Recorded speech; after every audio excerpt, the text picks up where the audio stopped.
I was 5, maybe 6, just old enough to trail after my older brother, but far too young to understand how sharp the world's edges could be. That Saturday evening was soaked in heat and laughter, the kind of neighborhood gathering that smelled of barbecue smoke, spilled beer, and the faint sweetness of sunscreen. Music thumped from somewhere, lights strung between porches blinked like lazy fireflies, and adults floated in slow conversation while kids raced through the chaos with sparklers that cut bright scars in the dark. My brother was 11, nearly a man in his eyes, and I was his proud, clumsy shadow. He said he'd keep an eye on me, but boys his age have a way of forgetting promises the second fun starts calling. Somewhere between the cotton candy machine and the card table, I looked up and his back was gone. Just like that. The noise thickened, pressing in. Faces I didn't know blurred together, a dizzying wall of smiles and sweat and light. The air felt too warm, too full of everyone else's breath. Panic stung behind my eyes. I called his name once. Twice, nothing. Then I bumped into him. A tall man, older, his smile wide enough to show the dull gleam of molars. He crouched down, knees cracking, his voice soft and syrupy. "Hey there, kiddo, you lost?" I nodded, the world spinning. He said he didn't recognize me from the block, and asked where my parents were. "With my brother," I whispered, "but I can't find him." The man's face twisted into a perfect imitation of concern. "Oh no," he said, clucking his tongue. "Come with me, sweetheart. I'll help you find them." I didn't run. I didn't scream. At that age, stranger danger was just a bedtime slogan, something grown-ups said in the same tone they used for brushing teeth in cleaning rooms. His hand found mine. It was large, warm, and frighteningly sure of itself. We moved through the thinning crowd, the hum of laughter fading behind us. The music muffled to a dull heartbeat as we turned down a quiet side street. The porch lights here were dimmer. One house had its light completely off, its windows like shut eyes. He led me there. The screen door groaned as he opened it. Inside, the air was thick with the smell of old carpet and something spoiled beneath it. I froze just past the threshold. He smiled again, too many teeth, too calm, and asked if I wanted a snack. My head bobbed before I could stop it. He reached into a dusty pantry and pulled out a crinkled bag of chips, tearing it open with a soft hiss that made me flinch. "Come on upstairs," he said, already climbing. The steps whined beneath us. The upstairs hallway was narrow and dark, wallpaper peeling and curling strips like skin. He opened a door at the end and motioned me inside. A small bedroom waited, a single bed, yellowed curtains that never let the light in, a chair placed deliberately across from the mattress. "Sit," he said. I obeyed. He sat opposite me, legs wide, hands resting on his knees. The air in that room didn't move. He said one word, "Eat." It wasn't a suggestion. I tore open the bag and stared inside. My throat refused to work. "Can you call my parents now?" I asked. His smile came slow, deliberate, the corners twitching upward like hooks. In a moment, he stood. The floor creaked. He sat beside me, his arms sliding across my shoulders with the heavy finality of a locked door. The weight of it froze me. The chips spilled between my fingers. His breath smelled faintly of old coffee and something that curdled deep inside his lungs.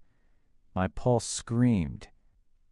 And then a sound cut through the air. The doorbell rang. I grew up on a tight little street in Seabrook, New York, the kind of block where everyone knew everyone's birthday, and your neighbor's kid taught you how to ride a bike. Every summer they closed the road for one huge block party, folding tables, string lights, homemade pies, kids screaming on inflatable slides. When I was 13, it felt endless. My two best friends, Liam and Dex, were always by my side, and the whole night smelled of grill smoke and powdered sugar. That year the party dragged on late. Adults lingered with cheap beer, the DJ turned the volume up, and most of the younger kids drifted toward the inflatables. At some point, a lanky, odd man started weaving through the crowd. He wasn't a neighbor. He held a battered aerosol can that clinked like a tin heart, and his talk was all static. Nonsense words and half-sung lines that trailed away. He gave people sideways looks and kept moving. At first we figured he was drunk or a weirdo. Later that assumption would look naive. A group of us decided to play manhunt. Bases stretched from the curb of the block party, across yards and into the thin stand of woods that threaded behind several houses. I told Liam and Dex I'd slip into the trees and try to circle back, a perfect hide. The woods were a familiar dark ribbon then, the kind of place you could squeeze through under low branches and come out at the next yard with mud on your shoes. I waited quiet in the trees, the party noise a distant thump through the trunks. Time dragged. I should have stayed put, but when I saw someone sneaking into the yard across from mine, I took that as my cue to move. That's when the woods changed. At first it was small, one tree with a fresh smear of red paint low on its bark, a sloppy X.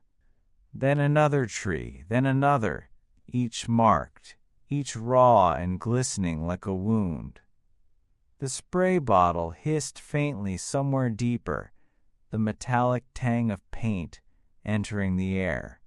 The pattern felt deliberate, clinical. Whoever had made those marks wasn't wandering. He was mapping.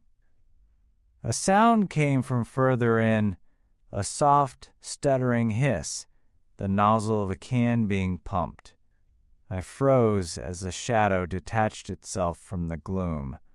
The same strange man from the party, stepping between trunks. He looked at me and didn't blink. When he spoke, the words were slow and patient, like a nursery rhyme you couldn't forget. X marks the spot. X marks the spot. I laughed out of reflex, told him to piss off. He smiled, and the smile didn't reach his eyes. Close up, he smelled like rust and old cigarettes. He followed for a few steps, whispering that refrain, then stopped and watched me run back toward the houses. I barged into the party and told the others, "Game's off. Find me." We marched back into the trees together and found the X's like a bloody breadcrumb trail. But the man himself had vanished as cleanly as a ghost. That night my dad told me not to worry about it. Some drunk graffiti artist, he said. But the spray smell had stuck to my clothes, and the pattern of X's stuck to my mind. That night my sleep was broken into jagged pieces. Every time I drifted off, I dreamed of the man.